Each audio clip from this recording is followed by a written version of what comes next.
Hi friends, तो आज हमारा डिस्कशन एक ऐसी बीमारी के बारे में है जो बहुत ही यंग लोगों के जोड़ों में होने वाला पेन होता है, जिसके अंदर जब वो सुबह उठते हैं तो उनको पेन और स्टिफनेस लगता है। चाहे वो लोअर बैक का एरिया हो, स्पाइन के अंदर हो, पूरा नेक के अंदर हो, चेस्ट के अंदर हो, मतलब एक खिंचाव सा लगता है, जैसे कि पूरी तरीके से शरीर खुला नहीं है। और ऐसा कम से कम आधा पौना घंटे रहता है, डिस्पाइट उन्होंने काम करना शुरू कर दिया उसके बाद भी। इस कंडीशन को हम एंकिलोजिंग स्पॉन्डिलाइटिस कहते हैं। एंकिलोस का मतलब है कि अगर दो जोड़ फ्यूज़ हो जाते हैं। स्पॉन्डिलाइटिस का मतलब है कि अगर स्पाइन के अंदर जो जॉइंट्स होते हैं वहाँ इन्फ्लेमेशन हो जाता है। तो अर्ली मॉर्निंग स्टिफनेस इसका एक ख़ास फीचर होता है। यंग एज के पेशेंट हों, लगभग 14-15 साल से लेके 30-35 साल तक 80% केसेस इसी एज में होते हैं। और जहाँ तक पेन की बात की जाए, चाहे लोअर बैक हो, बटक्स के अंदर पेन हो, शोल्डर के अंदर पेन हो, rib, hand, hip, feet, heel, सब जगह पेन पॉसिबल है, क्योंकि ये बहुत ही इन्फ्लेमेटरी डिजीज़ होती है। इन्फ्लेमेशन ही वो चीज़ होती है जिसकी वजह से उनको पेन होता है। तो अगर ये डिज़ीज़ आगे बढ़ती जाती है तो ये स्पाइन को अफेक्ट करेगी। तो स्पाइन के अंदर स्पाइन जॉइंट्स जो होते हैं वो फ्यूज़ हो जाते हैं, वहाँ के मूवमेंट कम हो जाते हैं, आगे झुकना हो या पीछे की तरफ मुड़ना हो वो चीज़ें कम हो जाती हैं। नर्व भी प्रेस हो सकती हैं इसके अंदर। आइज़ के अंदर यूवियाइटिस होता है, जिसकी वजह से आइज़ रेड कलर की हो जाती है, पेनफुल हो जाती है, उसका विज़न ब्लर हो जाता है। इस डिज़ीज़ के अंदर लाइट के लिए बहुत सेंसिटिव हो जाती हैं आई। और हार्ट के अंदर वॉल्व की डिज़ीज़ हो सकती है, जिससे हार्ट को पंप करने में दिक्कत आती है ऐसे पेशेंट्स के अंदर, और वो जल्दी थक जाते हैं, शॉर्टनेस ऑफ ब्रीथ होती है उनको।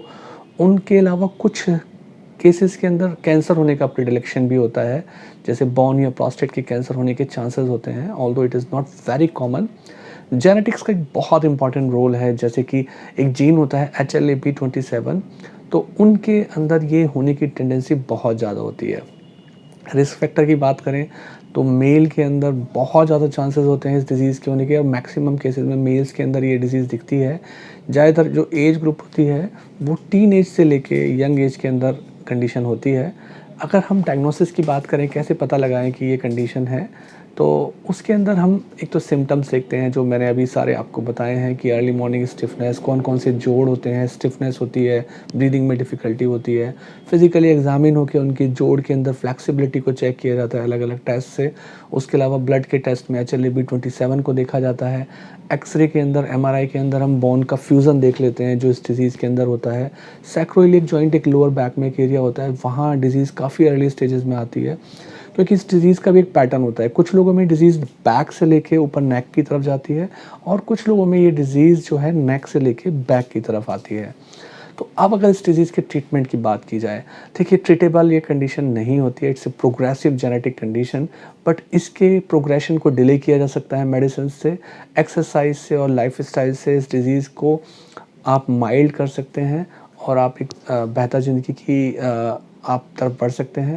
जैसे एक्सरसाइज और फिज़िकल थेरेपी का हमारा पर्पज़ होता है कि पेशेंट एक्टिव रहें, अच्छे पोस्चर को मेंटेन रखें, सो दैट कि वो फ्यूज़न जल्दी ना हो जाए, और फ्यूज़न हो भी तो अच्छी पोजीशन में हो, और जितना ज़्यादा डिले कर सकें, चाहे वो बायोलॉजिकल मेडिकेशंस होती हैं, कुछ केसेस में सल्फासेलाज़िन है, पहले एक फिलाइनबुटाज़ोन करके आती थी मेडिसिन, और एनएसएड्स में इंडोमिथासिन का बड़ा अच्छा रोल माना जाता है इसके अंदर।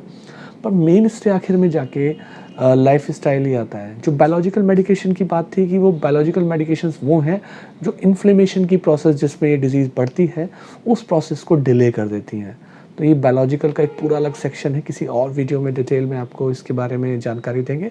और एक्सरसाइज करना चाहिए लाइफस्टाइल में। हाइड्रोथेरेपी का मतलब होता है कि आप जो ल्यूक वार्म वाटर के अंदर, जैसे ऐसे पूल्स होते हैं जिनके अंदर एक्सरसाइज करने से जोड़ों को अच्छी राहत मिलती है।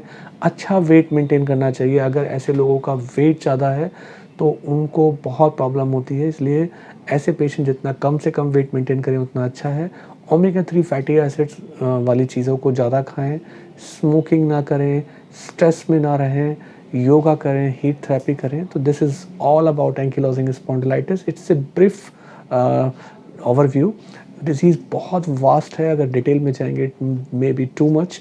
आपके क्वेश्चन नीचे कमेंट सेक्शन में डाल सकते हैं। Please like and subscribe. Thank you.